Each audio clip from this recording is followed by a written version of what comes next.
a station for all ages, documentaries, classroom and television, events coverage, children's programs and variety shows. Always stay tuned to NTA Knowledge on the StarTimes platform, channel 359. For partnership, sponsorship and advert placements, contact us on NTA Knowledge. NTA Knowledge, learning to broaden horizon.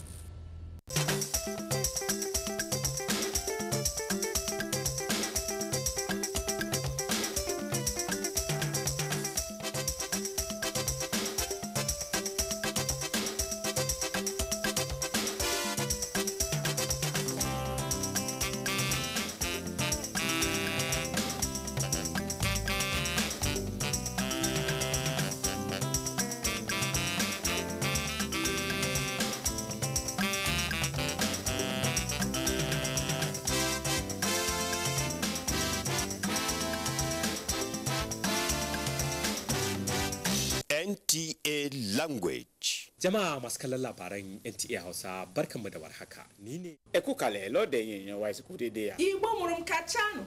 Broadcasted in the language you understand better. Our programs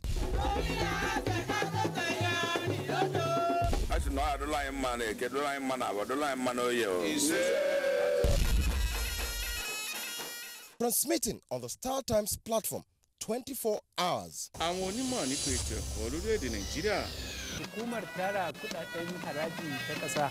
Alanye na ọchịchị mba United Arab Emirates UAE. The only channel that speaks your language. Anyị ga-eweta akụkọ gbasara ọrịa ahụ nke wakporo obodo anyị. Kálejì, mo kọ́kùnrin, mo kóbìnrin, mo kí ọmọdé, mo sì kí àgbàlagbà. Mu yi kokari mu sauke nauyin alƙawarin da muka ɗauka. Ẹ kú lẹ́yìn tèmi, ẹ káàbọ̀ sórí ètò wa ètò yín ètò obìnrin tó dángájá. Waye fi cancanta a ɗauka a matsayin ɗan aikin cikin gida. Jama'a masu kallon tashar NTA Hausa, barkanmu da warhaka. Kí ni ayẹyẹ ọdún iléyá?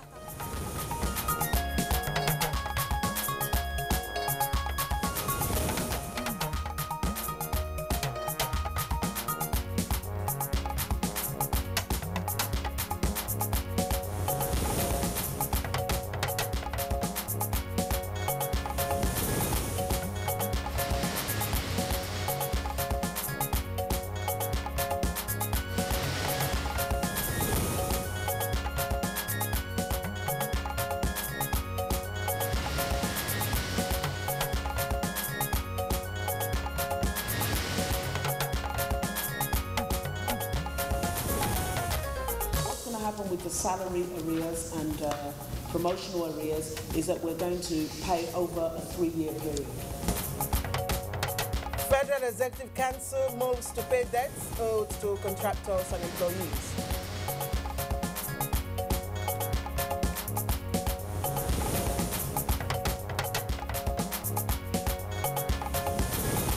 Enforce environmental laws and town planning guidelines to check flooding.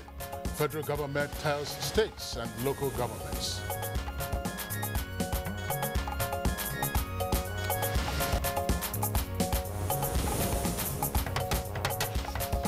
And Supreme Court ends PDP leadership tussle, rules in favor of Ahmed McAfee faction.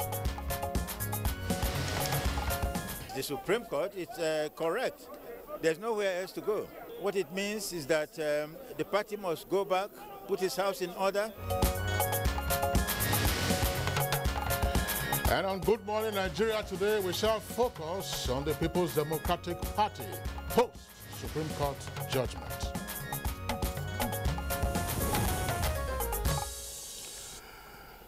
All right. It's, of course, obvious that the SY ruling party in Nigeria did not find transiting from power to position easy or seamless, as it has been faced with myriads of issues. Quite right, Claire. Now, before the party could recover from the shock of losing the presidential election, several governorship positions, as well as its majority in the National Assembly, to the newly formed All Progressives Congress, the PDP was faced with a leadership crisis that lingered for a long while. Kingsley, a tussle that, of course, began like a normal, political disagreement or differences, and power struggle to control the party gradually grew and defied all political solutions. Of course, that led to a series of court cases that reached the apex court. And as you very well recall, Claire, there were a number of suits in various jurisdictions. And political analysts at some point thought that the intervention of former President Goodluck Jonathan could have led to a political situation, a political solution rather, where the several warring factions could, as it were, compromise and then reach a consensus.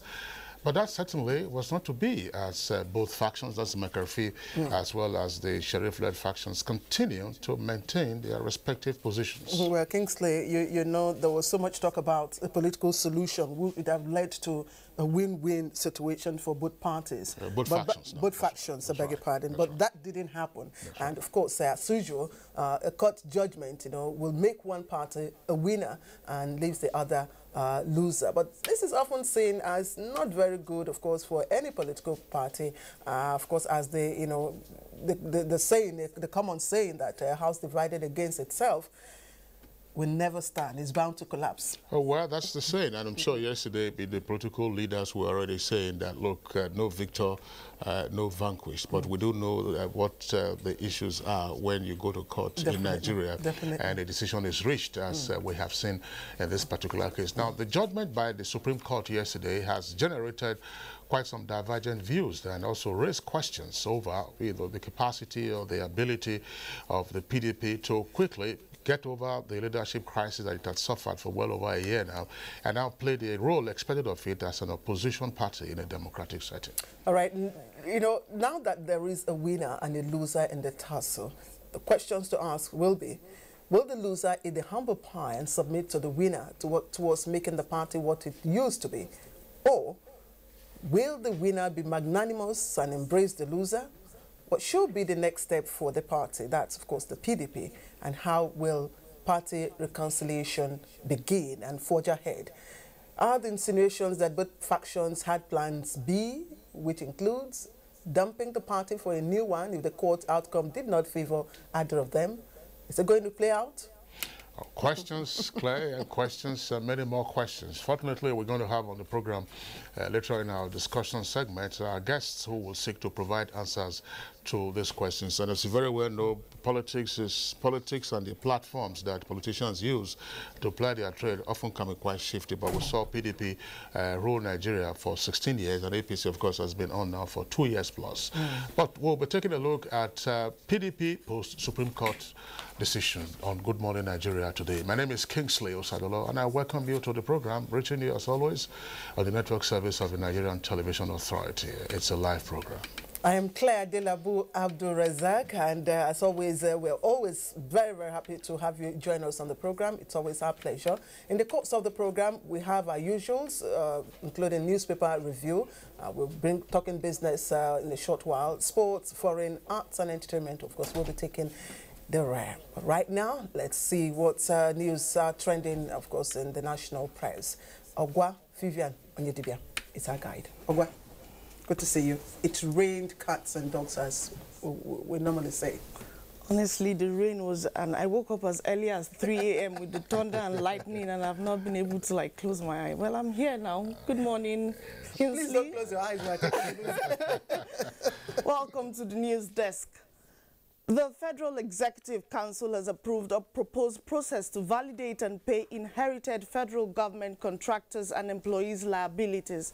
The validation process and promissory note and debt program is to resolve decades of outstanding federal government obligations to contractors, state governments and employees. Everything. And that's what was brought to the Federal Executive Council today.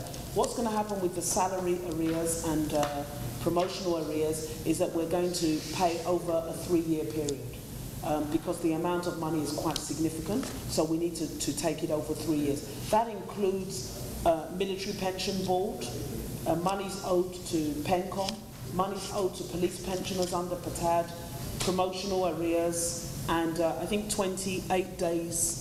There's an allowance that is paid for 28 days for civil servants. And the reason is that we're trying to move the economy forward. We've plugged a lot of the loopholes, and we're saying to the civil servants, you've got to live on your salary.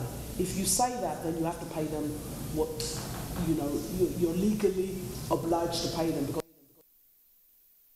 so the federal government is asking states and local governments across the federation to put first place enforcement of environmental laws and town planning guidelines to check uncontrolled fiscal development activities. This is coming on the heels of the devastating flooding being experienced across the country. Summary of the alert is that approximately 30 states and 100 LGAs are categorized as high flood risk areas and therefore could expect flooding. Meanwhile, Acting President Yemi Osinbajo has approved the release of 1.6 billion naira's immediate intervention for the victims of flood in 16 states of the country. Special advisor to the president on media and publicity, Femi Adesina, announced this while briefing newsmen after meeting at the Federal Executive Council presided over by the acting president. The money is going to be taken from the federal government ecology account at the Central Bank of Nigeria. And the Minister of Finance is to release the funds direct to NEMA, which is National Emergency Management Agency. Well, away from that, there is the indication that President Muhammadu Buhari will soon return to the country from the UK, where he's receiving medical attention. Acting President Yemi Osinbajo, while interacting with State House Press Corps on his visit to the UK, says the president is fast recuperating. To check up on him, find out how he was doing. I had, of course, been speaking to him on the phone, and I thought it would be a good thing to go and see him and, you know, generally check up on how he was doing, and also to brief him on developments back at home. So we had a very good time, had a very good conversation on wide-ranging issues, and he's in very good spirits. He's recuperating very quickly, and he's doing very well. The acting president Tuesday afternoon made a short visit to the president in the UK and returned to the country in the early hours of Wednesday. The Senate has given another ultimatum to government agencies to present their appropriation reports in line with the Fiscal Responsibility Act of 2007. This is the third time the highest legislative body is given such ultimatum.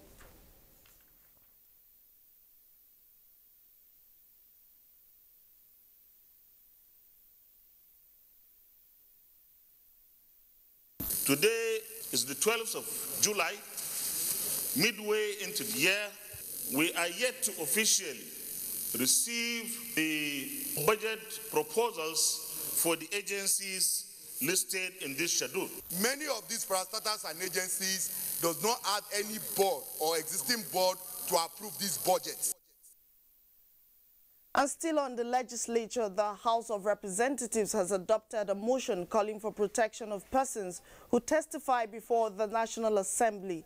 The motion followed the suspension of the Executive Secretary of the National Health Insurance Scheme, Professor Usman Yusuf. Some time ago, we had to take we did a motion where we were going to look at the activities of the scheme vis-a-vis their relationship and activities of the health maintenance organizations. And we are still on that assignment. And the public hearing that we had on the 21st and 22nd was a part of that investigative activity. And he came, all the critical stakeholders in the health sector were there. We were looking at that, we're still looking at that. Just 1 week after, he was suspended for reasons we don't know. And on the political scene, the Supreme Court on Wednesday upheld the Port Harcourt Convention of the People's Democratic Party, PDP, which dissolved the Senator Ali Modu Sharif's executive committee and constituted the Ahmed Makarfi Caretaker Committee. The verdict by the nation's apex court ended the more than a year of litigation between the two factions. The Supreme Court is correct. There's nowhere else to go. What it means is that the party must go back, put its house in order, work as a team, and help the work of national growth. Nigerians want PDP to be truly an opposition party. There's no democracy without opposition. Meanwhile, PDP senators have expressed delight over the declaration of Ahmed Makarfi as the authentic chairman of the People's Democratic Party, PDP. Following a point of order raised by Senator Emmanuel Boacha, Taraba South, the lawmaker called on PDP members in diaspora to come back and rebuild the party. I believe we must all pursue, we must all overtake, and must all recover. Briefly let Nigerians know, and all PDP faithfuls, and all lovers of democracy across the nation, that a monumental event has happened today in our dear country. All of us to celebrate this judgment. It is not victory for PDP, it is victory for democracy. And that's the news for now. Claire and Kingsley will be back after this break. Good morning. If you hear a bomb explosion or gunshots of an active shooter, remember 3 action words: run, hide, report. Don't try to run towards the terror scene to save the situation, because there might be a second bomb blast or another attack. Run far away and take cover. Make sure you are safe first. Yes, it is in our nature to sympathize over the hurt, but remember, only trained personnel can help in such situations. When in a secured environment, promptly call relevant authorities and help will come. For anonymous reporting, call 09630-3250-5 or 0813-2222-106. If you see something, say something. Nigeria unite against terrorism. This message is brought to you by the Federal Ministry of Information and Culture.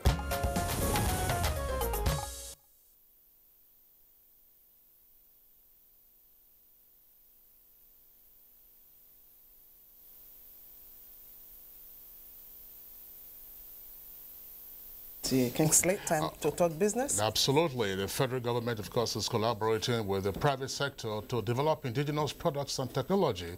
Plus, banks are seeking to raise dollar spending by 900%. Details of this stories we have from our correspondent, Joy Uzo. Hello and welcome to Business News. Federal government agencies will work with the private sector to support research with a view to developing high-quality indigenous products and technologies. The Minister for Budget and National Planning, Senator Udoma, disclosed this to members of the Nigerian Employers Consultative Association, NECA, this week. A statement signed by media advisor to the Minister, Pandem James, disclosed that Udoma, in the keynote address at the annual general meeting and 60th anniversary of NECA in Lagos, which focused on the Economic Recovery and Growth Plan, ERGP, said government is committed to supporting made-in-Nigerian goods and services and is working vigorously on policies that will enable the achievement of the goals set out in the ERGP. In this direction, the minister said government believes strongly in working together with all sectors of the economy, adding that the ERGP needs the active participation of all for it to achieve its ambitious goals. Support in transforming the nation's economy. As Nigeria joins the world to commemorate World Population Day 2017, experts are advocating provoked strategies that would bring the nation's population growth under control. They say demographic dividend is the way to go if Nigeria must grow our economy like the Asian tiger and the most populous nations of the world. Assistant Country Representative of the United Nations Population Fund and Chairman National Population Commission believe that there was a need for Nigerians to contribute more than what they gain from the economy. Structure the population in such a way that those who are producing are more than those who are consuming. It has happened elsewhere. That's the strength of the Asian tigers, and we think that it can be provoked in Nigeria, and that can happen. If more people are contributing to the economy than people taking, it means that there is some saving in the economy, and that saving can translate to development. That is what the whole thing is all about. So China and India went through that experience, and today they are enjoying the benefits. Experts say poor family planning habits have ballooned the country's population to 191.89 million, making it the country with the 7th highest number of people in the world. There is something to cheer for bank customers traveling abroad, as commercial banks have raised customers' international dollar spending limit on overseas point of sale, POS and online card transactions by 900%. Investigation of the report from the industry indicates the policy shift is expected to help travelers pay their hotel bills, make reservations and other transactions using their debit cards. The decision to increase the spending limit followed improved dollar liquidity in the market, triggered by the Central Bank of Nigeria CBN sustained interventions. The interventions have yielded results and reduced foreign currency pressure on many lenders. The CBN has pumped over $6 billion into key segments of the market in the last 4 months, an initiative that has strengthened the naira against the dollar. Now a quick check of how the equities market fared this Wednesday on the floor of the Nigerian Stock Exchange.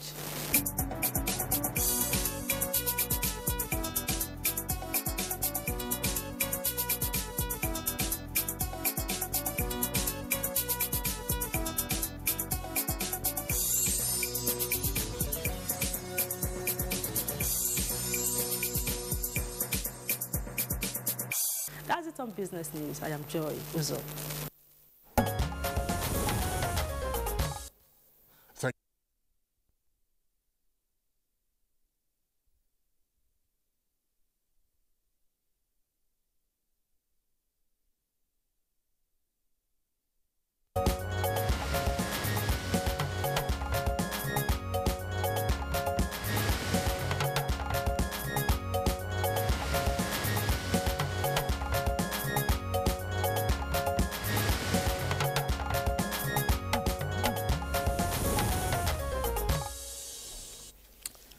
And we have Bayo Atoyebe, of course, to do the review for us. Bayo, good to see you again. Good morning, Claire. Thank you very much. Good morning, Kingsley.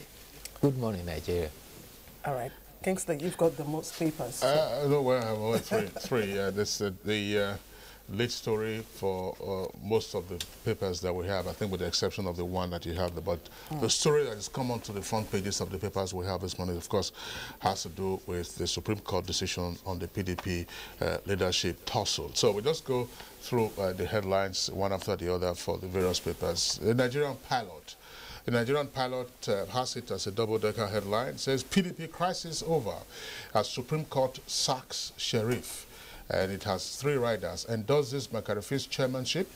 Ekweremadu, mark PDP governors and leaders react. And condemns, that's the Supreme Court now, condemns sheriffs' infantile desperation to hold on to office. For Blueprint newspaper, the headline is as follows. Blueprint newspaper, again with a banner headline, At Last, Makarifi triumphs. And you have a number of busy riders there. Sheriff desperate for power, that's according to the Supreme Court. Justice at its best, that's attributed to ex-ministers. Return to fold, Jonathan urges defectors. And change on course. That's according to PDP senators. And victory won't affect our fortunes. That's attributed to the APC. For the Authority newspaper, it's still the lead story with a kicker. PDP power tussle, Makarifi floors sheriff. And the number of riders there, Supreme Court proclaims Makarifi chairman, Jonathan Ekweremadu, Wike, Fayoshe, and others react. We are open to reconciliation. That's according to Makarifi. APC not threatened, says Oyego. Now, that's an excerpt there, which is like a sidebar just below that part of the headline of the Authority newspaper. It says it's on record, this is a quotation out from the Supreme Court decision. It's on record that Sheriff, in his fatal desire to perpetuate himself in office, had filed 10 cases in 1 year, some of which he abandoned, and they shall forever gather dust in the judicial archives. That's attributed to the Supreme Court. Kingsley, some of those riders make for very interesting reading, if you ask me.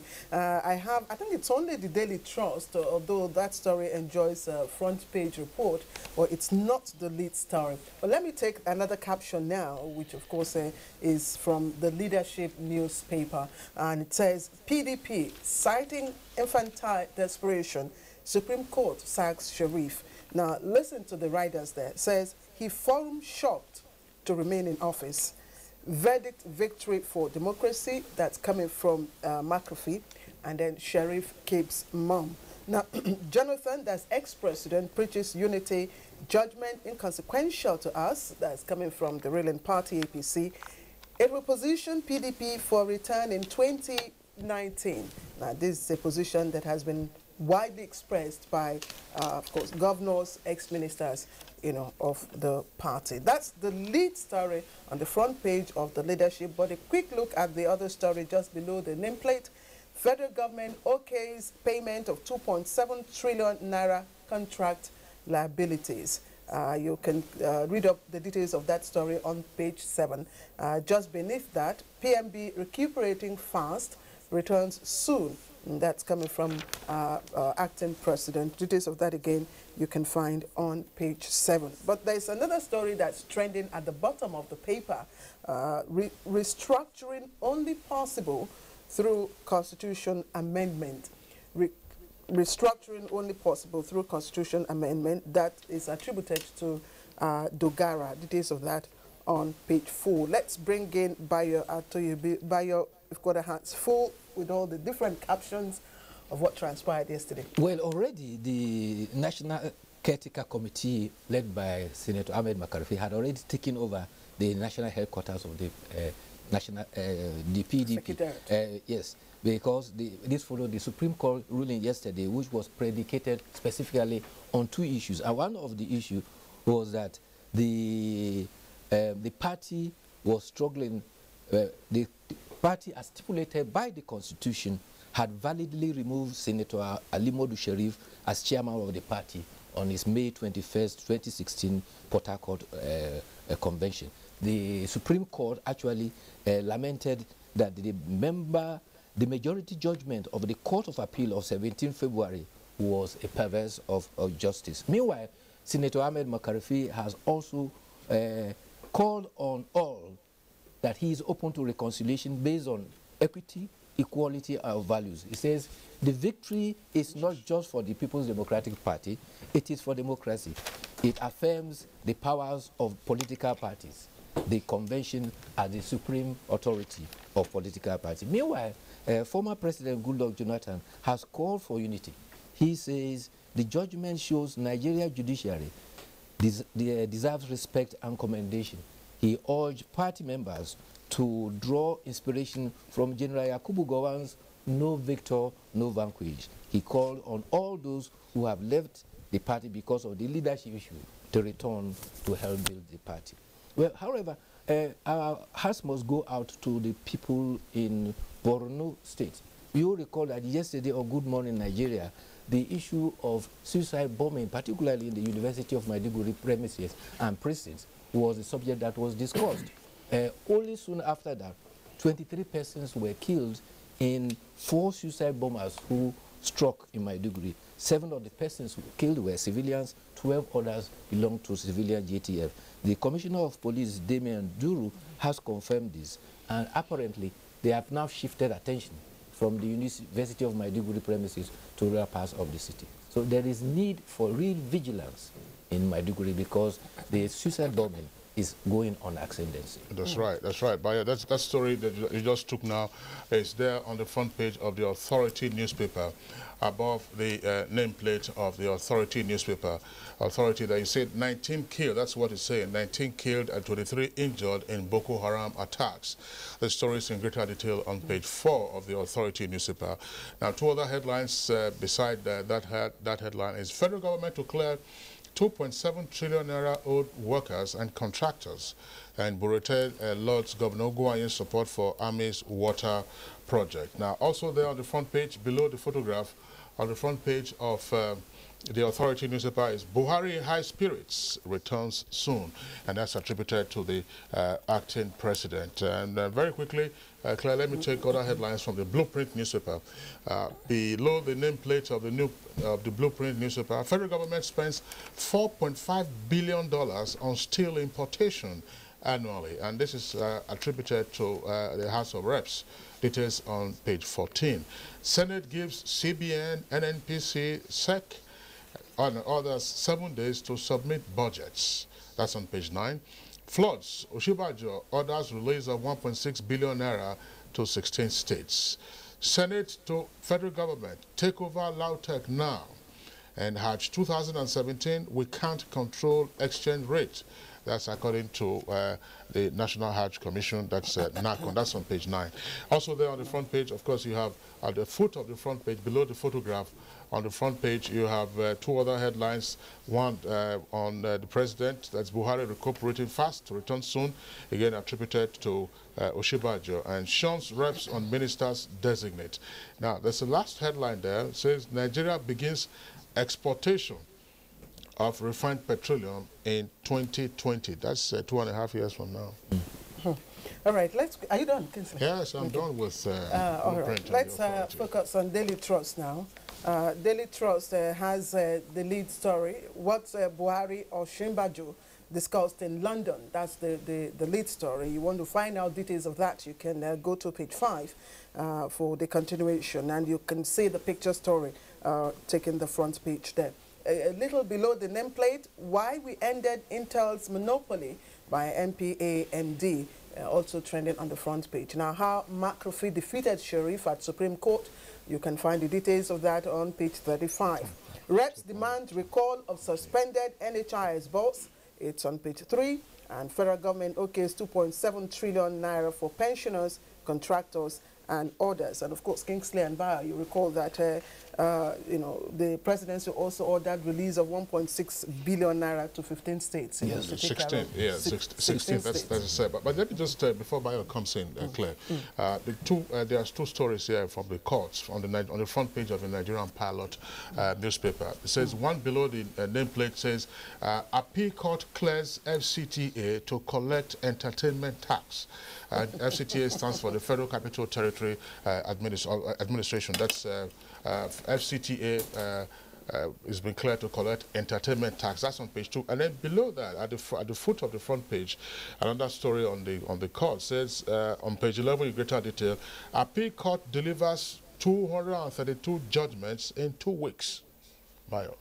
Yes. Let's start with the issue of the debt. You recall that at the quarterly business forum, the Minister of Finance declared categorically that Nigeria's debt profile was about 19 trillion and Nigeria was saturated and would no longer take any other debt. However, in the meantime, a sum of about 2.7 trillion have been set aside by way of promissory notes to offset debts that were owed. Some of these debts, according to the minister, date as far back as 20 years ago, and they involve debts owed contractors, state governments. Others include pension liabilities and unpaid salaries of workers. In fact, it says a total of about 2.7 trillion pension and salary arrears that are accumulated over the 20 years are involved in what the federal government is issuing promissory notes and will make bold initiatives to pay. The other issue of concern is that the Court of Appeal, the first appellate after the High Court,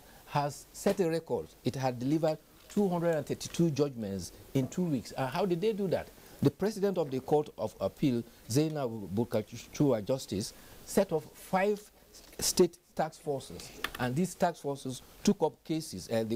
The Lagos division sat in Maiduguri and disposed of 85 cases. The one in Ilorin sat at Benin, disposed of 57 cases.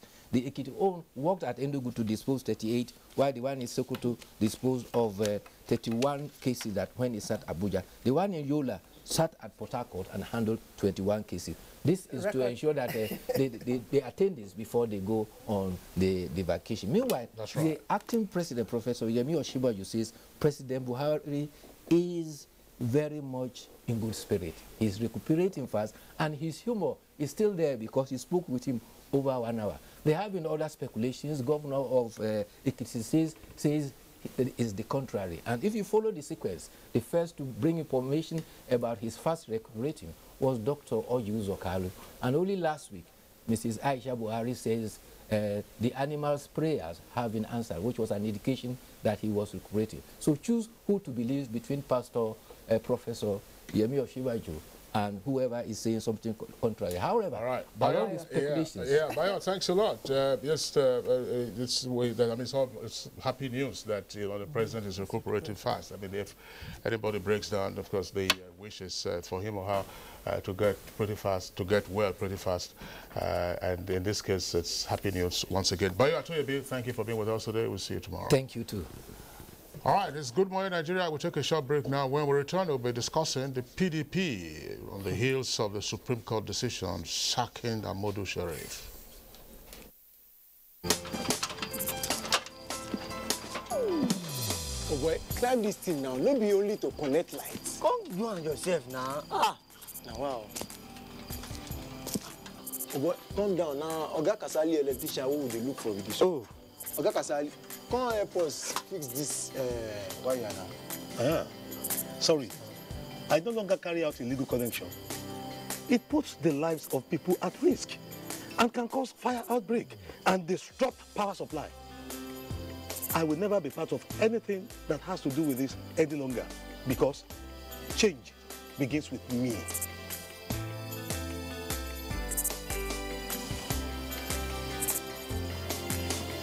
Oh boy. Let's in talk make sense. Oh boy, we could carry this ladder from over. This message is brought to you by the National Orientation Agency in conjunction with the Federal Ministry of Information and Culture.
Right, let's kickstart our conversation this morning. You already know our topic for today, but if you've just joined us, just for a reminder, we're looking at PDP post-Supreme Court judgment. But before we meet our guests here today, let's take this background report by Oyeyemi Ajayi to set the ball rolling.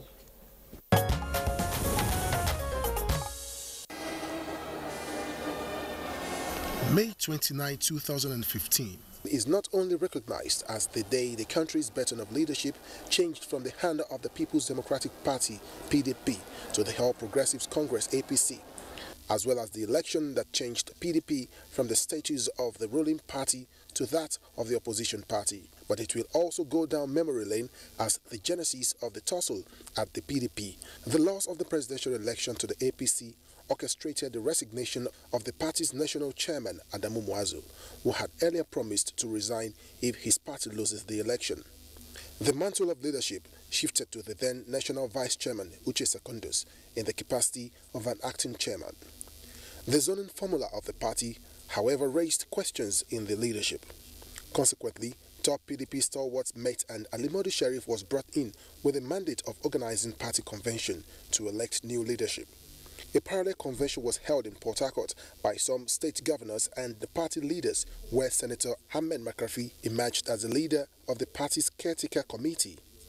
Alimadu Sharif had earlier opposed the Port Harcourt convention and called for dialogue to settle the issue of leadership. He called for the dissolution of the convention and sued the leadership that emerged therefrom. This led to a series of court cases with appeals and counter-appeals until the matter reached the Supreme Court. The tussle in the party lingered on for so long, with efforts of party members to broker peace proving abortive. Not even the intervention of the former president, Goodluck Ebele Jonathan, was good enough to resolve the impasse, as Alimadu Sharif angrily stormed out of the peace meeting. However, the long-awaited Supreme Court judgment ruled in favor of the Senator Ahmed McCarthy, upholding him as the party's national chairman while upholding the Port Harcourt Party Convention. Now that the last bus stop of judgment has been reached, the question now is what next? Will the Alimodu Sheriff faction swallow their pride and work hand in glove with the McCarthy faction? Or will the Senator McCarthy faction be magnanimous in victory and make the party an all-inclusive one? These are some of the issues today's edition of Good Morning Nigeria shall be answering shortly. Thank you very much there, Yemi Ajayi, for that background report. Now, as we indicated, we have guests with us here in the Abuja studios, as well as another guest joining us from one of our national network centers. First, we would like to, at this time, welcome to our studios Chief Olabode George. He was at some point the National Vice Chairman Southwest of the PDP before becoming its Deputy National Chairman. Chief Bode George, a pleasure to have you join us on the program this morning. My pleasure, too. Okay. And then we also have with us here in the studios the distinguished Senator Abubakar Sudengi. Distinguished Senator, a pleasure to have you join us on the program this morning. Thank you very much. Good morning. Okay. And also here with us, of course, we have another guest. We have Mr. Godwin Sunday Wuji, and he's a public affairs analyst. Mr. Wuji, thank you very much for joining us. Thank you so much for having me. All right. And of course, from our Jos Network studio, we'll be joined by Professor Audu Bako. Professor Bako is a professor of political science at the University of Jos. Professor Bako, good to have you with us. Pleasure. Thank you. Pleasure. Kingsley. All right, so let's begin with Chief Bode George. Of course, his full name is Chief Olabode George. For quite a while, the PDP was, as some persons would say, in the news for the wrong reasons. But that seemed to have changed yesterday following the decision of the Supreme Court, together, of course, with the reactions that have come on the heels of that decision. But what does this mean? That's to say, the decision now for the People's Democratic Party. Now, we thank God that we had come to the end of the legal tussle. The next thing will be to rebuild the party and make sure that all those who are aggrieved, including those of our friends who left because they were absolutely dissatisfied with what was going on, we must get everybody back.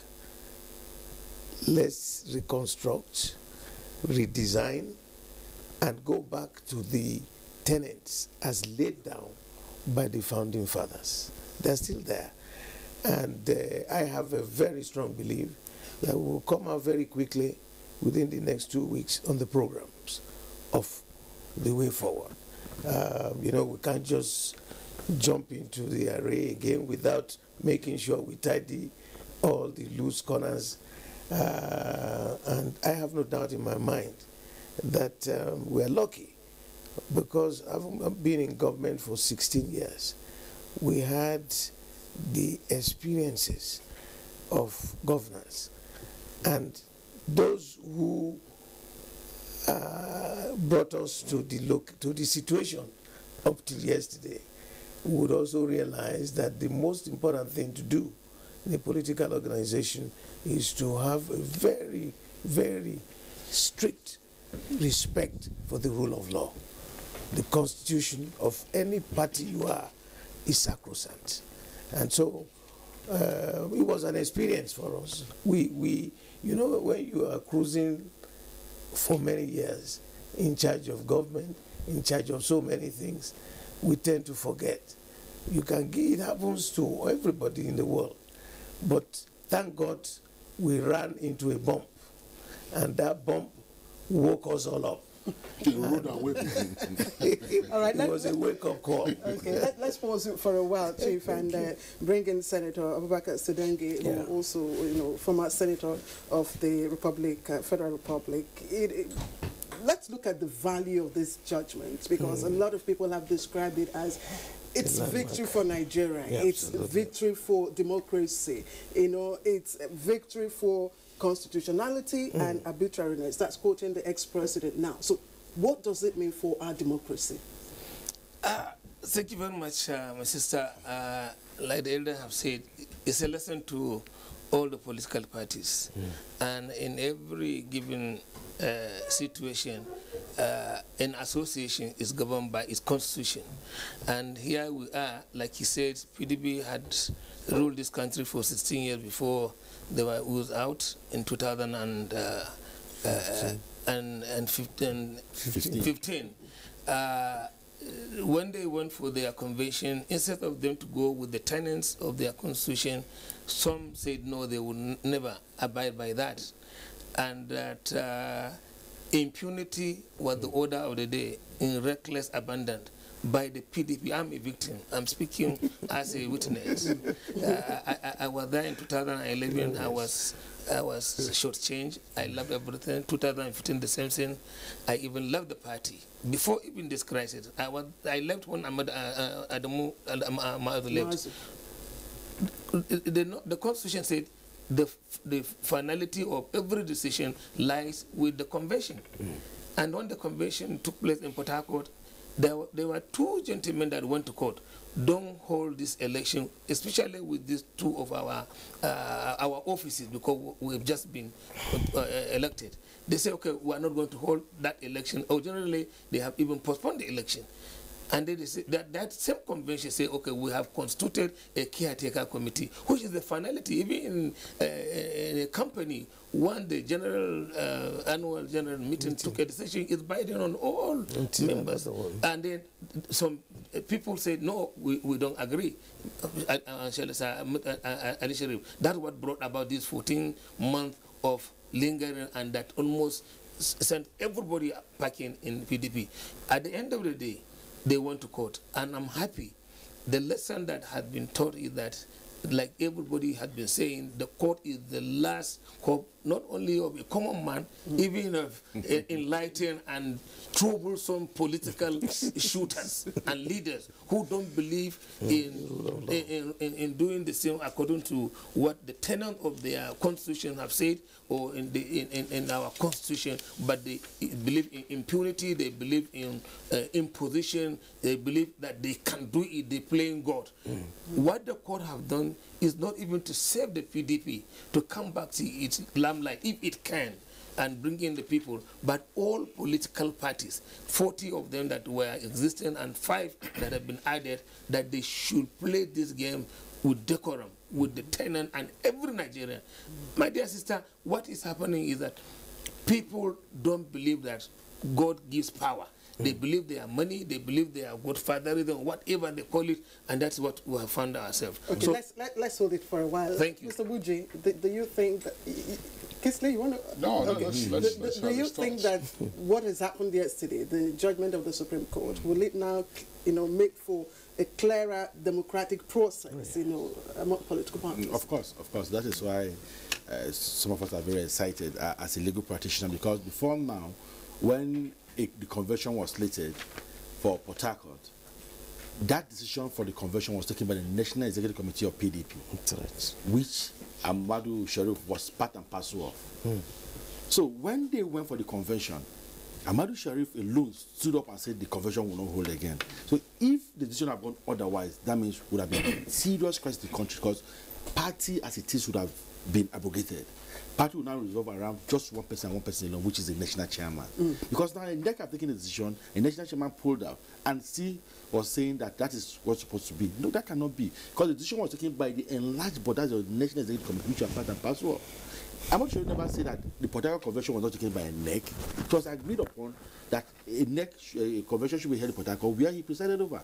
Now, because the underlying and underplay of politics, high-wire politics as we call it in Nigeria, was obvious to him that he might not be re-elected, he opted out. This seems to have given the National Convention now, more recognition. Of course, because that is what is in the law of all parties, that the National Convention is the final body of the party. So for him to come and say, I'm not part and parcel of it again, should not stop the convention. That is why Section 35 of the PDP Constitution expressly that in the event that the national chairman cannot, let's not just say he abandoned, cannot preside over the meeting, the deputy national chairman presides over that. And that is why in every organization of society, you have leadership rules spelled out so that there can be a vacuum and there shouldn't be a vacuum. But be that as it may, I'm very happy that it happened to PDP the way it happened to them. Yes, the elders of PDP are not saying it. Can you imagine where somebody did not even want to contest for the position of chairmanship? People were there on the ground and bought forms and said they want to be chairman of party.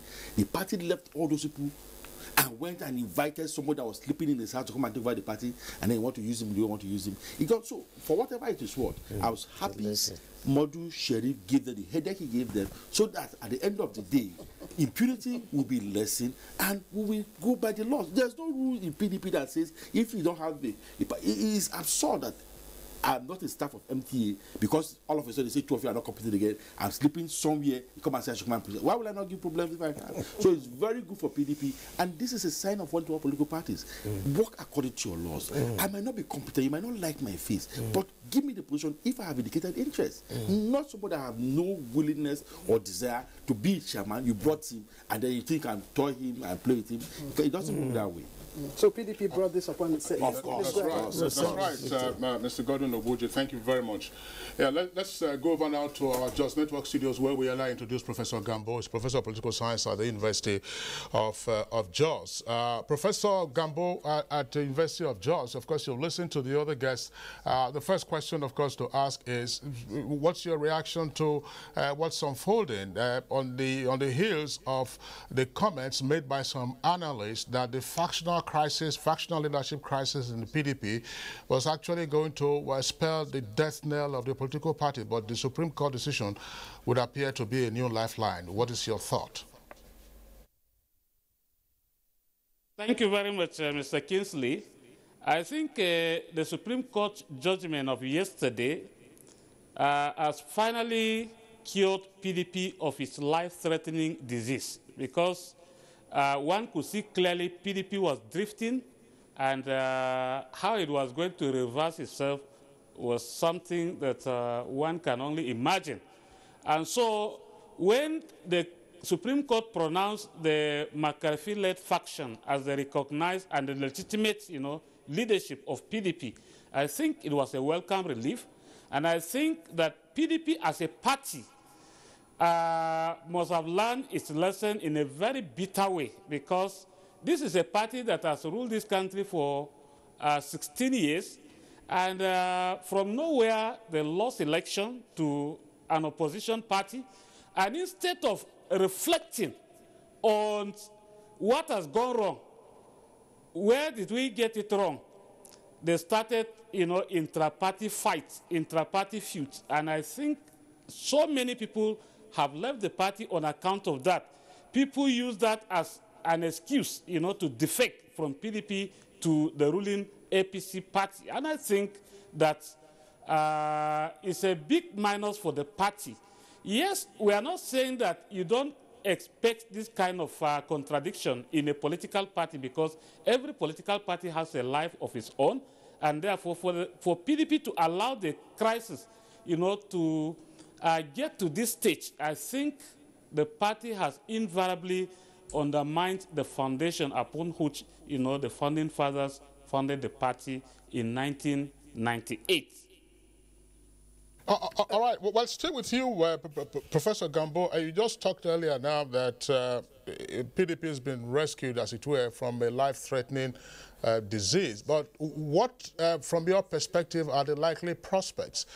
Does a court decision necessarily mean reconciliation? Will it spell, for instance, a win-win, as some persons have also suggested, or will the anger, disaffection continue to linger?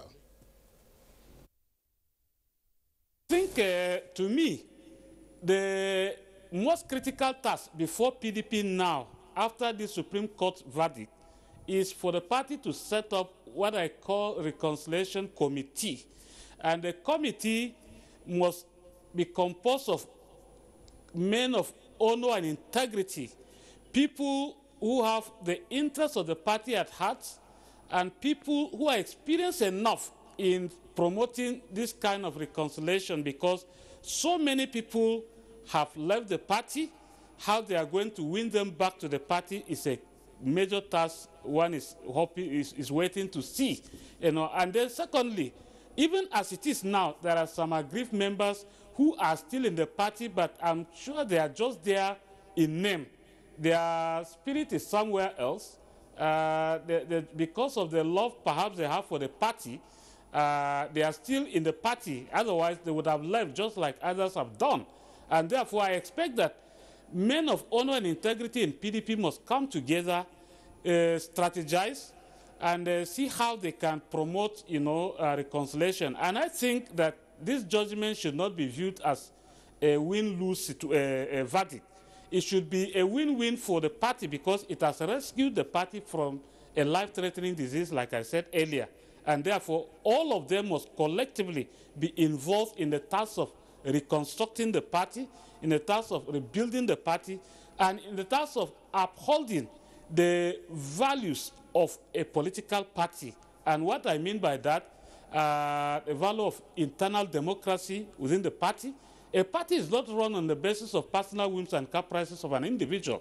It has its constitution, and therefore at all times it must be guided by that constitution so that whatever action it takes at least is predicated on the constitution of the party and can be said to be legitimate. And so I expect that PDP, men of goodwill in PDP must come together in order to rebuild the party before 2019. Otherwise, I can see a disunited PDP in 2019 that can hardly make any impact, can hardly threaten, the current APC party.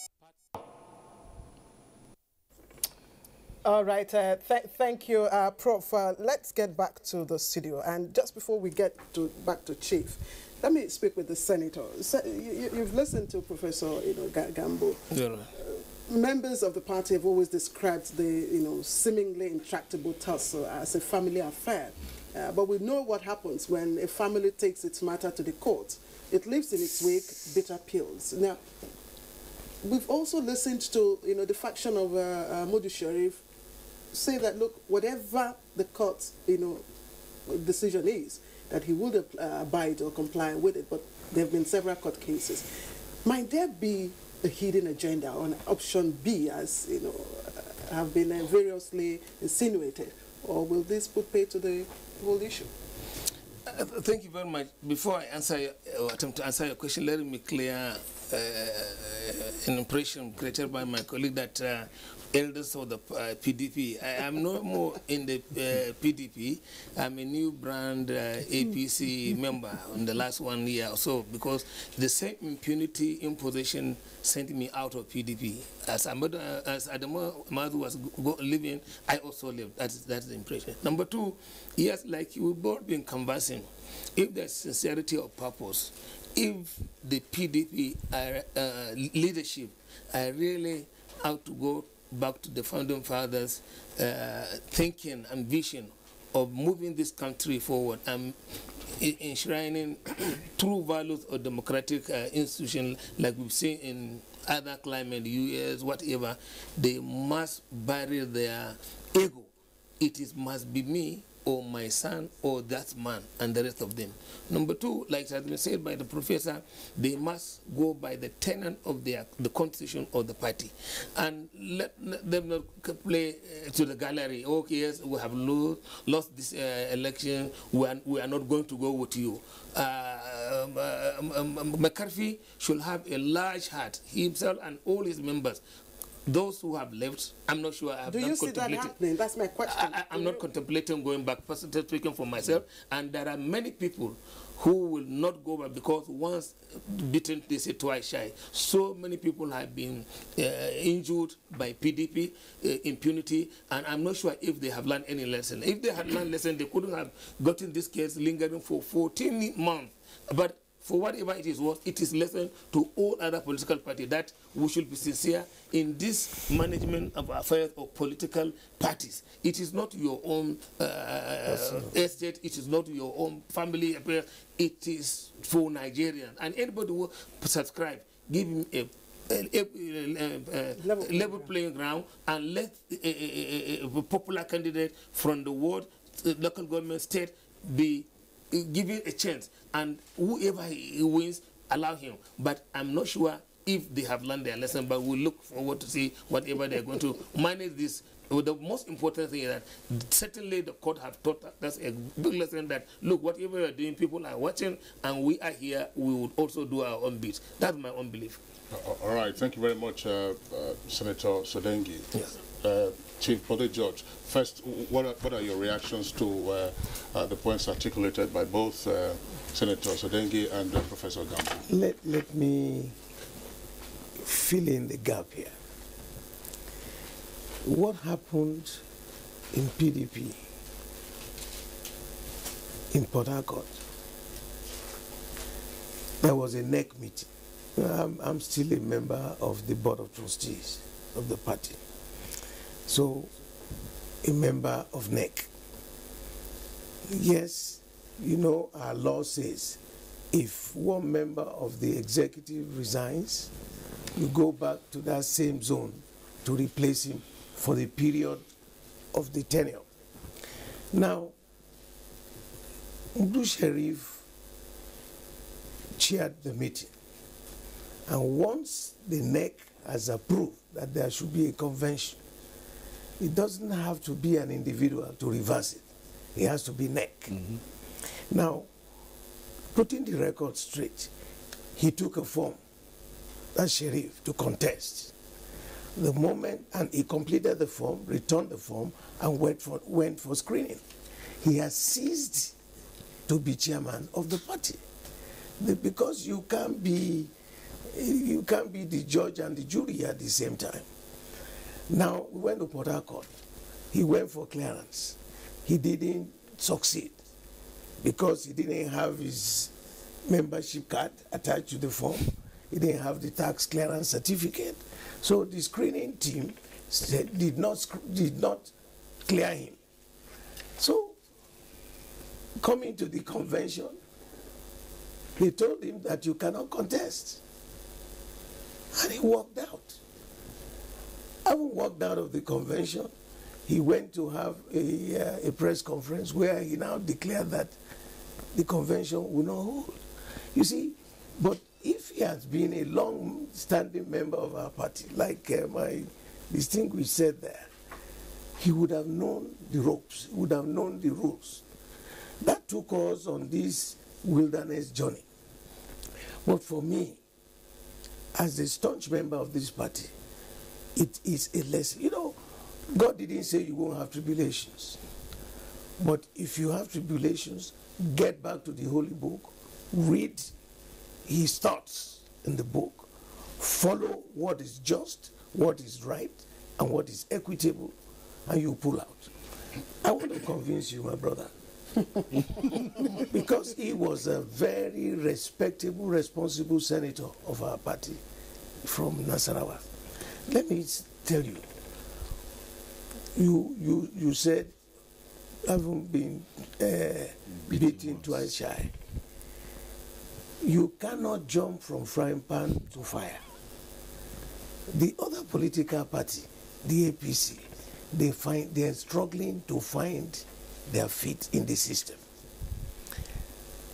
We will quickly get down to business. Yes, it was announced yesterday, no victor, no vanquished. Because in a political party, it's like a police station. You don't shut your doors. Even if you go to the police station at 3 a.m. in the morning, you meet a desk sergeant there. So political parties will have their doors wide open. We can't fight. What the lesson we have learned is the respect for the rule of law, that the Constitution is our ground norm, and that whatever is decided at the National Convention become sacrosanct. I just wondering, Chief Bode George, yes. Thanks a lot for the point you just made. But how would you react to the views expressed also by some analysts who take a historical view of the PDP since 1998 yes. and say that the party has, as it were, moved from one crisis to the other. And that is why, according to them, Virtually after every convention, after every congress, you have reconciliation committees, committee, and then you have people who are defective, but of course they get wooed back. So what lessons have you learned from that historical experience? Is it the Supreme Court judgment now that is giving you this lesson? No, it's not only Supreme Court judgment. You know, it just doesn't happen from a flash. It's a build-up. Now, all that will be the solid formation of why we should go back to the drawing board and entrench ourselves to the tenets as laid down by the founding fathers. There are rules in the party. And if you don't follow the rules, it may not be immediate reaction or an explosion, but you are gradually building up this implosion in the party. I believe we've all learned a lesson because we should have provided an adequate and efficient opposition to the ruling government. Who are the losers? Nigerians. The common people who are not members of the party. Because good governance is not only one party. You should see the views of both sides. And what my distinguished suffered in Nasarawa, we are having a local government election in Lagos next weekend.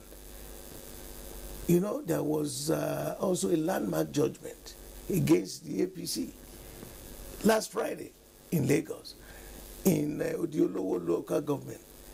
The chairmanship candidate that was nominated, or wasn't elected, was nominated, the fellow who wanted to contest against him took them to court that there was no primary. And because of that, the national legal officer of the APC went to court to affirm that yes, truly, there was no primary. And so they have removed the candidature of APC from the same. So you see, this country, you know, the world is now global. In 1 second, you can hear the whole news. But what is happening to us is the level of our development, our mindsets, that you alone has all the solutions to the problems of this country. It doesn't happen like that in democracy. How old are we really in democratic practice? So Rome wasn't built in a day. We will continue to build it, to repair it. Is America free out of this? Okay. Look at what happened with Donald Trump. America has existed for over 200 years, but he came in with his concept of being a private businessman, and he was going to run it like he was in the Trump Towers. Okay, you can see what is happening. But I have a strong belief that we will get out of it, we will get stronger, because when you go through tribulations and you pull out of it, you are a better human being. All right, Chief, thanks. Professor Gambo, you've listened to Chief, but earlier on, Mr. Oboji here talked about foisting an external, person on members of the party, which, of course, Chief here corroborated, led to the journey into the wilderness. Now, but again, there are other people who said, look, if the judiciary in itself had also done the right thing, by, of course, taking note of the conflicting, judgments and all that, this wouldn't have gone this far. So, to guard against similar, tussle among other parties, is the judiciary also complicit, and how can that, be helped out? Very much, Claire. I think judiciary is really implicated in the PDP crisis. It became a protracted crisis partly because of the unsalutary role of the judiciary in the management of the crisis. At a point, you got conflicting judgments here and there. One court, of cognate jurisdiction, recognizing this other one, and then the other recognizing the other faction. I think judiciary did not play a very constructive role in the management of the PDP, conflict at all. Otherwise, it would not have lasted this long. But having said that, I think for the PDP itself, if PDP is operating as a family, and if PDP has a constitution that should guide every member, that should define, how every member is supposed to, participate in the process. I think that such culture of discipline must be reintroduced in the party. The principle of party supremacy must be recultivated, because as it is now, it's as if it has practically collapsed, and that is why Modu Sharif can do, negate the decision of a national convention. As an individual, I think that the culture of a political party must be reintroduced in PDP, and that is to emphasize on the principle of party supremacy. Then the culture of discipline too. I was really taken aback when the two contending factions decided to go to court. I thought that they should have used internal mechanisms to see how they can manage, their misunderstanding, how they can manage the contradiction in such a way that it will not affect the integrity of the party.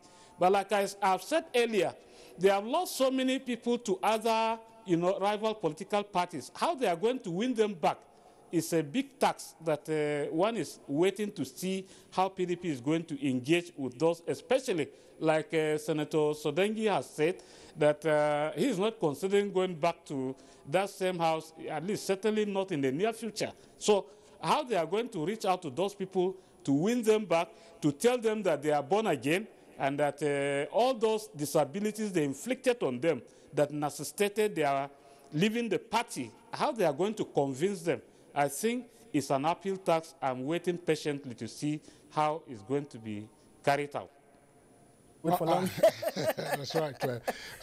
Professor Gambo, thank you very much. Again, we'll come back to you because of the conversation. Still on the issue of the role of the judiciary in the PDP crisis. Well, of course, we're using judiciary in a generic sense. The Supreme Court, in its decision yesterday, actually, to use the common language, common lingo, tongue-lashed one of the factional chairmen for forum shopping. And we know what that means in law, meaning that it's like window shopping. You're going from shop to shop, you're going from court to court. But judges do not on their own file cases. It is lawyers that file cases. So what ordinarily, what lessons can we learn from this? Because look at the time wasted, look at the issues raised, the time wasted, not just of the parties, but also of the judges themselves. So what lessons are there to learn from this, and how can we stave off future occurrences? Mr. Obuji. The lessons for me, fundamentally, that we are jurisprudence and our judicial law reporting have been enriched. We have now come to a conclusive decision on what a convention is and what the legislative committee of a party is, and that an individual cannot hold a party to ransom. That is very fundamental. That principle has been laid down and concrete by the Supreme Court. Then coming to the issue of people foreign shopping, as I've said, also the fundamental decision was also, we call it a beta in law, that chief judges of courts that assign matters should endeavor to assign all political matters to a particular judge, so the one judge will be abreast with all the matters. But it might be a bit difficult. Why do I say so? The Federal High Court, we say, is one jurisdiction, but they have divisions around the states. And you'll notice that Sherif was in Lagos, was in Abuja, was also in Port Harcourt. So it will be very difficult for you to harness, but the Federal High Court can have one jurisdiction, fortunately for us. So as it is now, no matter how difficult it is now, the Chief Judge of the Federal High Court will be in a position to say, if this matter is being assigned, please take it to the place it has started from. Like in this case, Sherif started in Lagos. Do you need to have that written in black and white? No, Don't judges know that the courts... No, the point is, see something now. The courts, like, you have territorial jurisdiction. Sherif filed an action in Lagos, talking about his tenure of office along with the National Secretary at that point in time. That his office, his tenure have not expired, that he can go ahead. And that is why the legal judgment was that alleged convention can go ahead, but no election to the office of the president, chairman and secretary. Then he also came to Abuja and filed on that matter entirely, and went to Port Harcourt and filed on that matter entirely. So, and they all were in the Federal High Court. And not also forget that some matters are also in the State High Courts. So it will be difficult. The Chief Judge of the Federal High Court cannot assign matters in the State High Courts. So these are the issues. But as we said now, the Supreme Court have now established a decision or have given an advice, a strong-worded advice, captured in judgment, that this matter should be assigned to one judge. And if this is followed, that will have less tension. But you have seen that even from the decision of the Supreme Court, that Sheriff was deliberately for shopping to cling on to power. And they didn't miss words in saying that all these actions, over 10 suits that were instituted, were just all aimed at staying in power. And this will all now gather dust in the judicial and share. So, as Kingsley asked, that cases are filed by lawyers know. I don't just wake up and go and file a case on behalf of Kingsley if Kingsley has not briefed me. And at any point in time, I don't know what is happening in NTA studio here. So if Kingsley brings a fact to me and I weigh and see, I might not know what is the truth. Till I file the action, it's when you respond and I now know, Kingsley have not told me all the facts that is supposed to be on the table. So you will not blame lawyers for filing this action based on the fact that it's what you have given to them. Senator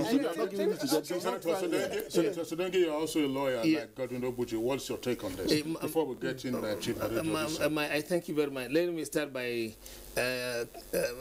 with due respect to my learned colleague here, that cases of this nature should be assigned to a particular judge or judges is difficult.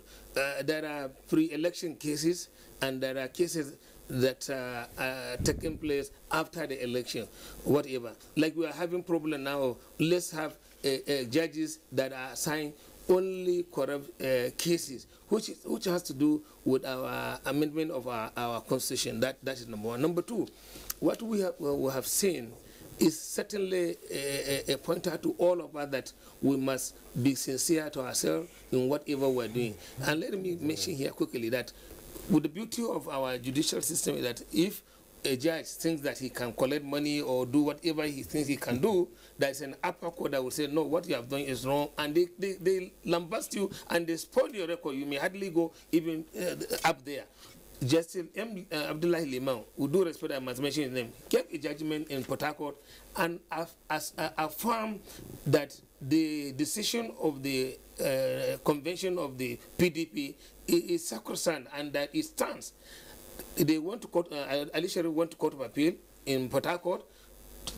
Two justices said no, that what Ali Sharif has come to say he remains a chairman remains. And one lady said no. She agreed with Abadwa agreed with Justice Liman. At the end of the day, the matter came to the Supreme Court. What happened? We have seen the beauty of what our judicial system can salvage the situation. Even though Professor Gambo said PDP was almost dying and it has been rescued, I'm not sure whether it can wake up like my leader is saying, whether it can come back to life and also salvage the situation and salvage Nigeria. But all put together, it is do I say victory for democracy, and you have to give kudos to our judicial system, particularly our appeals court, who have come to say, look, this is the true situation, and everybody, I believe, has hope in Nigerian judicial system. It is left for the political gladiators to play the game by the rule. That is the emphasis. Okay. If we do that, by the grace of God, nobody will be complaining. Why is it that it has always been difficult for politicians to play by the rules? Why are we always having all these rough times? I'll give you an answer quickly.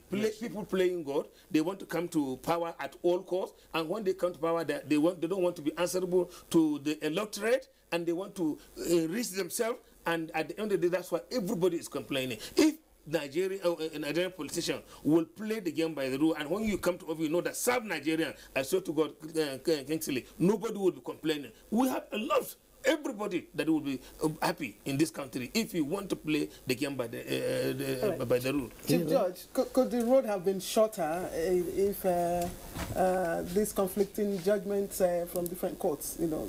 Now, it's not a matter of being shortened. I remember very vividly that President Jonathan, former president, wanted to wade into it, to reconcile the people as the leader of the party. Buhari walked out. He called me and said, look, he wanted to set up a reconciliatory committee. And I told him, I said, Mr. President, until the decision is taken at the Supreme Court, don't shortcut it. And the reason is simple. Now you've said it. They were shopping. going from one court to the other. The Supreme Court said so. The Supreme Court. No. That's what the Supreme Court. I was there at the court yesterday. Yes.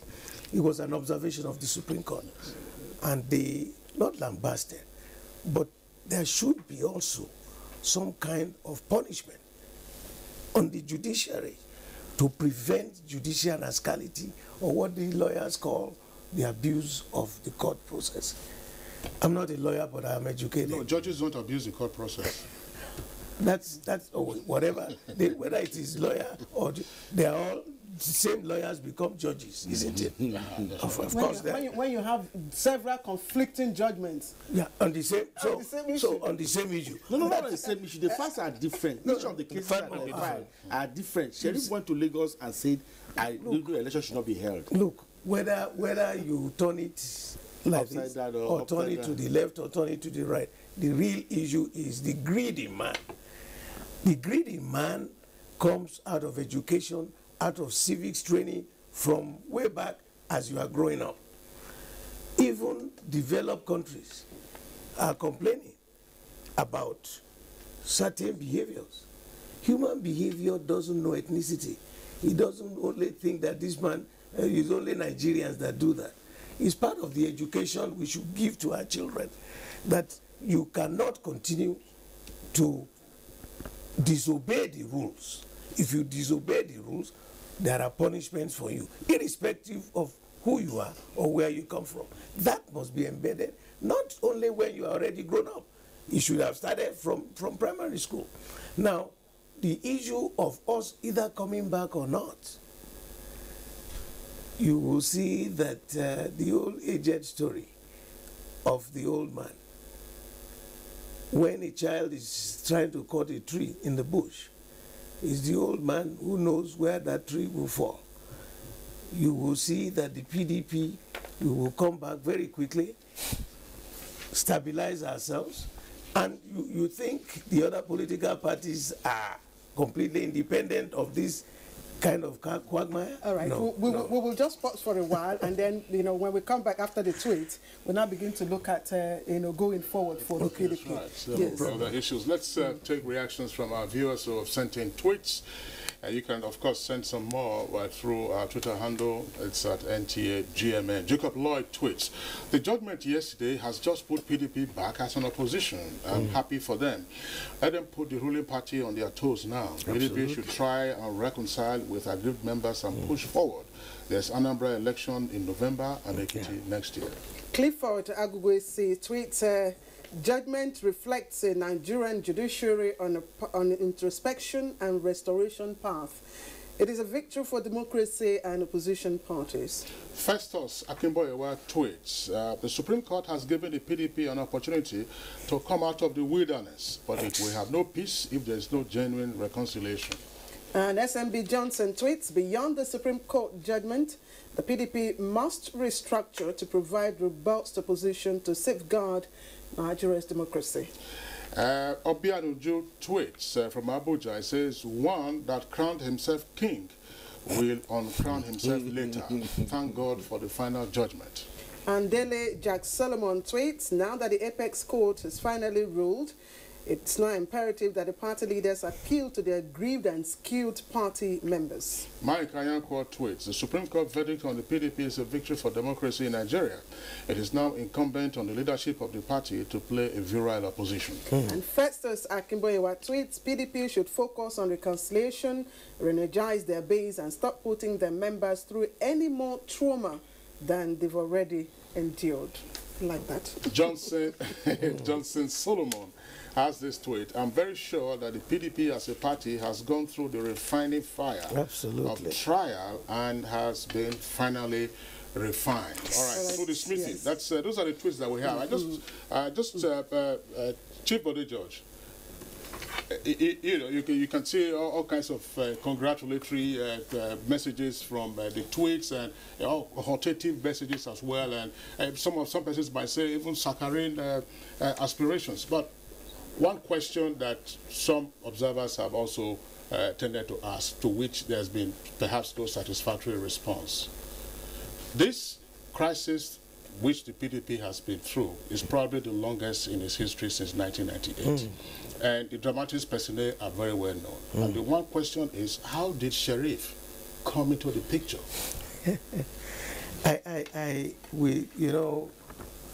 This is something that is internal for us, but we must educate the public, because in the long run, you must convince the public that you are a better party than the other one.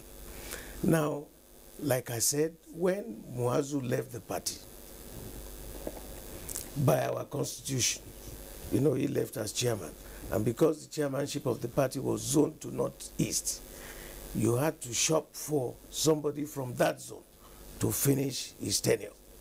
Now, the leaders from there met, recommended a few others, and the caucus met, and then the governors forum also met and invited Sheriff. I won't go further into the details, but that's why I said everybody has learned a lesson. It happened.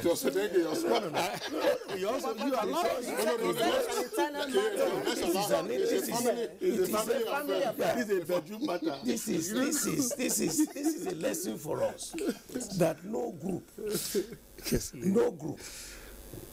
should hijack the party. The party is structured. We should respect the structure of the party. That is the lesson we have learned. A lot of the board of trustee members who are the bastion of the party advised otherwise. That, look, this is a fresh man coming into the party. You can't do this. That took a bit of a lot of meetings, a lot of reconciliation. In the end, it was foisted because people thought, look, he's going to be there for a very short run. So let's allow him. Northeast will finish their tenure, and then we go for the convention. The part in short was when we got to Port Harcourt. He wanted to continue. He took the form, filled the form, returned the form, and went for screening. At that point, by our own constitution, he has ceased to be chairman because he cannot go and animate the party in Port Harcourt while he's also contesting. Okay. So I guess we get to move forward, really, Chief. Yes. Yes, because you already told us at the beginning that this was an internal matter to the PDP. So let me pose my question to Professor Gambo. And in his reaction yesterday to the judgment, the Deputy Senate President said in words that I would like to take as probably the new mantra for the PDP, change the change is imminent. Is it really, Prof? That depends on a number of factors. One, the ability of the PDP to recover from, self-inflicted injury. That's one. Two, it depends on the organizational capacity of the party. As it is now, like I've said earlier, that so many people are feeling, frustrated, disgruntled and all whatnot. And the task is on PDP to now prove to those people that have left the party how they are going to be treated. Is it the same thing they used to experience while in the party, or that PDP is now a born-again party? And then thirdly, again, don't forget that the ruling party is also strategizing. So the slogan of change is change is not an automatic one.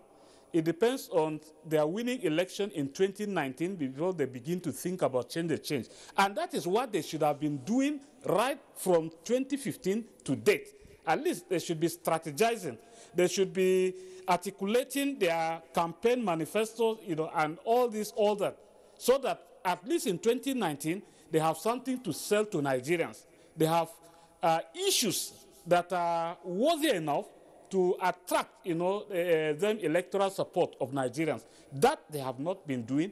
And between now and 2019, I don't think, again, when they start who should be where, in 2019, in 2018 possibly, again, that could be another source of friction, intra-party friction within the party. And so, unless they purge themselves of this culture of impunity, this culture of rascality, and this culture of lack of party supremacy in the management of a political party, such as PDP, I don't think that slogan may likely come to pass. Professor Gambo. Professor Gambo, thank you very much. We will come back to you again just to indicate that we have tweets. We'll take the second set of tweets now, then continue with the conversation with our other guests here in the Abuja studios. Sunday Michael Omakoji tweets, the Supreme Court judgment is a pointer to the fact that our judiciary is beginning to make us believe in them one more time. Nigeria was moving towards a one-party state until the judgment yesterday. We believe this is healthy for our democracy. And, well, I cannot read this, but Ado Latif, I hope, tweets, it's a sign that our judiciary is waking up to its duties. SMB Johnson tweets, PDP must restructure the party machinery and leadership premised on integrity, nation building, and the spirit of democracy. And this is an interesting one coming from Clifford Agoegusi. Says, we are waiting for the Supreme Court to be bold on cross-carpeting as it has demonstrated in the PDP judgment. And Hassan Labran tweets, PDP should be prayerful or remain truthful to one another. If not, their party will still be pivoting the keg of gunpowder. I don't know what that means. And Pastor Johnson Solomon tweets, PDP as a political party has gone through the refining fire. I think it's now time for reconciliation and healing of old wounds. And Festus Akimboyewa tweets, Supreme Court judgment may not be able to turn back the losses of the PDP, and it will be tough for PDP to win elections in Nigeria without unity. But Amasi Adamo tweets, opposition is a necessary ingredient to politics and will shape the country governance as the House is in order now. And Idoko Jeffrey on tweets, I just pray this judgment will calm the raging storm of the party. And still we have another one there from Paul Shedrack. Paul Shedrack tweets that the judgment of the Apex Court is a sign of victory for Nigerians. I can't wait to see the umbrella back. PDP, put your house in order. It's really season now. Elijah Okooga tweets, I thank God for the fair judgment. This is a victory not only for PDP but also for Nigeria and our democracy. Long live Nigeria. Comrade Tomore Abdul tweets, there should be no victor and no vanquished. It's a victory for democracy. All right. Let's get back to the former senator here. We're talking about moving forward for the PDP. For several years, the PDP, has been, would I say, a very weak opposition. We haven't really seen much of the opposition coming from the PDP. Now that we're hearing change is imminent and all that, is it likely for the factions to come together to present a viral opposition? Thank you very much. But this question coming to a wrong person because yes, I know. I know why I directed it to you. But I want to be fair to be a good Nigerian. Yes. All things being equal, if they can put their house in order, if the impunity would be a matter of the past, if they can forget about monetizing every process in PDP that I know, if there's going to be a primary election, even to pick their own candidate, you have to buy the delegates, you have to, at all cadre, from the local government to the zonal to the state, all money is spent in millions. That is not a good politics. If they can stop that and then allow people to make their choice based on not monetary consideration, maybe. And this goes to all other parties. And other things, I think I wouldn't like to advocate for whatever success they may succeed because I'm still a victim and I'm still angry because I wanted to be a good Nigerian and learn from our past leaders. Like Aminu Kano, until he died, he never left PRP, like Sadona and the rest of them. And I wanted to emulate them. And even when I left the PDP, I stayed for 1 year until one of my people pulled me and said, look, majority of us are in APC, you must come back home. And the semblance of democracy Did you move because the party had issues or you moved because you believed in ideology? Both.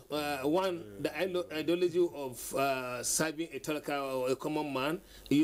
it is not money that brought President Muhammadu Buhari. You must admit that. There are people who will send their money 2 naira, 100 naira through the telephone, and then they brought him. If it were money, President Buhari wouldn't have come. That is another thing.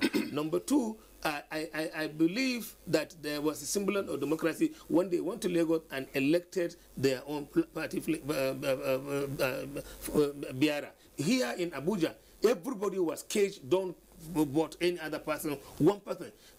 President Jonathan, the former president, I respect him, he could have won, but nobody contested with him, except one lady that was, you ladies gave her only 1 vote. That is not democracy. That is not democracy. That is not democracy. So, I just wonder, just before Chief comes in, that's a point that I would like Mr. Godwin Ogboji to respond to.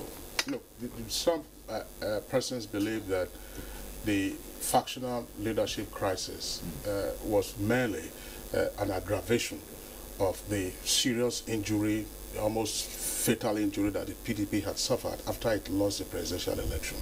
That the party suddenly was in disarray. And indeed, I mean, we saw on this program there were various news reports about persons who were already jumping ship after the result of the presidential election was known. Now, if they are saying that the PDP is going to get back, it's going to be stronger, it's going to be this, change, and so on and so forth, we have also seen amongst Nigerian politicians that they always gravitate to that platform that is in power. And PDP, of course, used that for 16 years. So is it wishful thinking to assume that PDP, as they are beating their chest now on the basis of the Supreme Court decision, that, you know, things might be much brighter for them, particularly from next year and then 2019? There's no chest beating, because before now, she really pointed that they have been in power for 16 years. Having been in power for 16 years, you know, they still have structures on the ground and still have personnel that have the wherewithal to also sustain the political process. And more particularly, why you can confidently say the change mantra might be successful, the way and manner the government is going, particularly the present government. Though they are doing their bit, but a lot of, you must admit that a lot of people are disenchanted. States like Kogi State as APC, Benin as APC, a lot of others like Imo State trying to abrogate pension to have it, are things that people are not really comfortable with. And then fundamentally, look at what happened in Osun State very recently, where what we complained of in PDP was trying to play out in APC. And in a speaker of less than 2 weeks, somebody left APC to PDP and won an election. Take note that that seat was held by APC. That seat was held by the elder brother of the same Adeleke. I was in APC. But because of the insistence of the governor saying, no, my party or my candidate must be the person, he went to PDP and won. I saw the Senate President weeping yesterday. He felt very bad that this went to PDP. So coming to your question now, the possibility is there, because if we have a level playing ground, it will go beyond even parties, and that is why there are people now fighting for independent candidature. That it goes beyond the parties. It's the person that will deliver the deliverable to the masses that people will gravitate towards. So irrespective of the party, but persons that can deliver will be on board to serve the people. So if the PDP could capitalize on this process and remove the impunity that we are talking about, remove the confederation we are talking about, and let the people vote for who they think can deliver, then all your questions can be in the affirmative, in the positive, that parties, PDP can actually change the change, but it all depends on them. Chief, we'll get back to you. Should the losing faction now spring up an alternative party, what happens? That it won't work, because the point is not the alternative party. What are the structures? You have 40-something parties, as Kisley and other parties have said before now. But where are they apart from being in Abuja and maybe here and then with the newspapers? So it is not you springing on that faction, but you must know something. The alternative party we are talking about, the Sheriff group, which cloud did they have?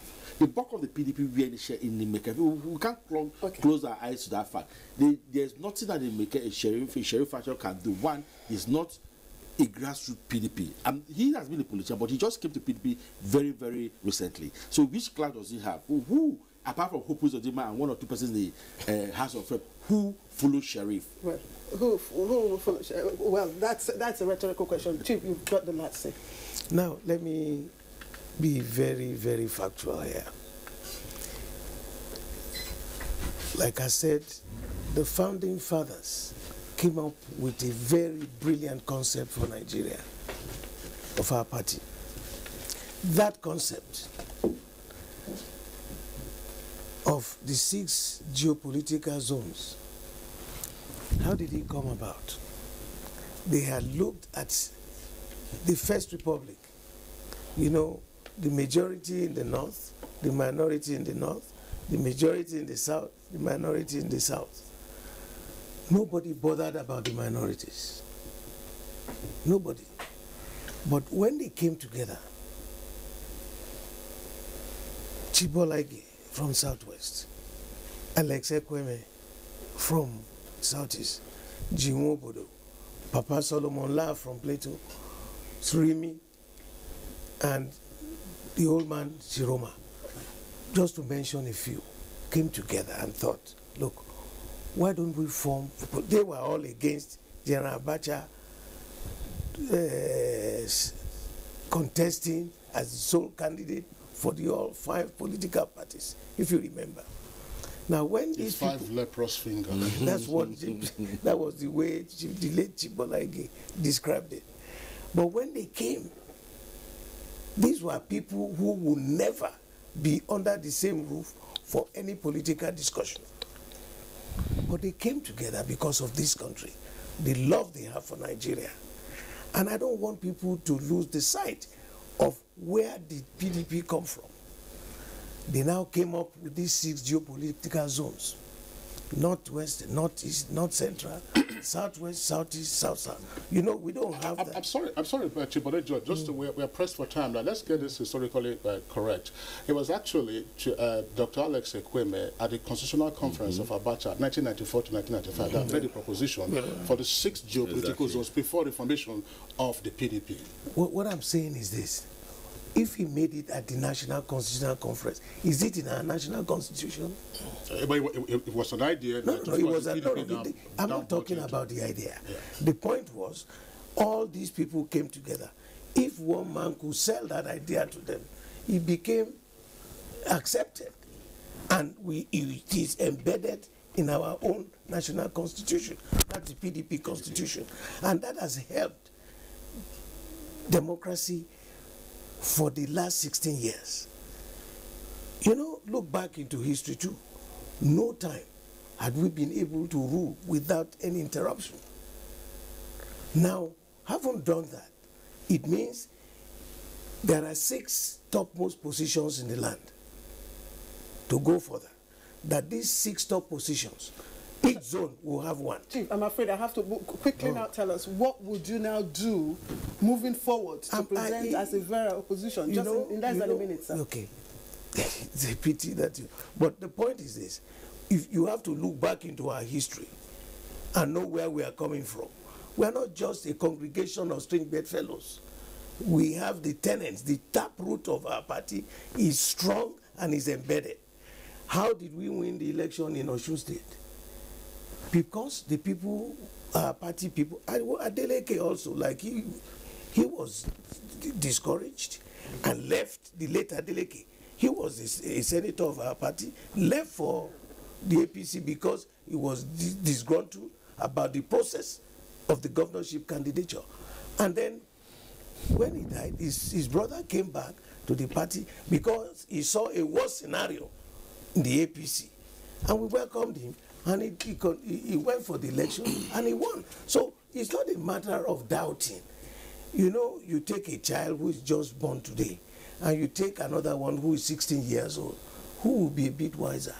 All right, Chibode George, thank you very much. Professor Gambo, let's get your closing thoughts on this. The question I posed to Godwin Obuji earlier, I'm going to also pose a question to you. Considering, as some people say, the somewhat shifty nature of politicians in shopping for platforms, namely political parties, is there any likelihood that the PDP can coalesce sufficiently and be a strong force going forward after the Supreme Court decision?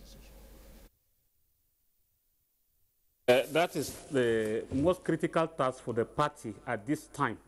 Because, like I said earlier, PDP should have been doing what I call critical self-examination. Where did we get it wrong? How did we lose to the opposition?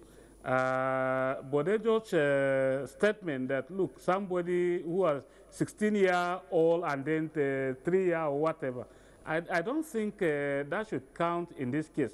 16 years, older person may just be without any useful experience. All the experiences may not be that useful. And like what happened in 2015, if those 16 years, you know, were to work for PDP, I thought the opposition party that just came together, you know, to give back to APC shouldn't have, you know, displaced and replaced PDP at the federal level. It's quite unfortunate that I think they mismanaged, you know, the situation, and they kept deceiving themselves with this slogan, the biggest party in Africa. Now the task is, how do you now rebuild the crippled giants? How do you bring up the crippled giants back to life in a way that at least PDP will once more think of taking over power at the federal level in 2019. I thought they should be looking at what the policies of this current government, and then be taking notes, what are their strengths, what are their weaknesses, so that in 2019, at least they can have a credible, you know, platform to now convince Nigerians that, look, we have seen where we got it wrong in 2015. Now we are coming back as a rebranded party, a party with a new vision for Nigerians, a party that has redefined the philosophy of, you know, governance. And so I thought that is what they should have been doing, and not fighting themselves up to this point. Aldo Bako, Professor of Political Science, University of Jos, thank you very much for your contribution this morning. Welcome, thank you. And I'd also like to appreciate our friend here, Mr. Godwin Sunday Obuji, a public affairs analyst. Thank you. Thank you so much for having me. All right. And distinguished Senator Abubakar Sedangi, former Senator of the Federal Republic, and of course a lawyer. Many thanks to you. My pleasure. And Chief Olabode George, who of course was the Deputy National Chairman of the PDP and a member of the Board of Trustees. Thank you very much. Kingsley just said PDP reloading. So no, well, that's the summary of what the quotation by Professor Gambo. All right, it's still Good Morning Nigeria, reaching you live on the network service of the Nigerian Television Authority. We'll take a short break now. The Future Assured project of the wife of the president, Aisha Muhammad.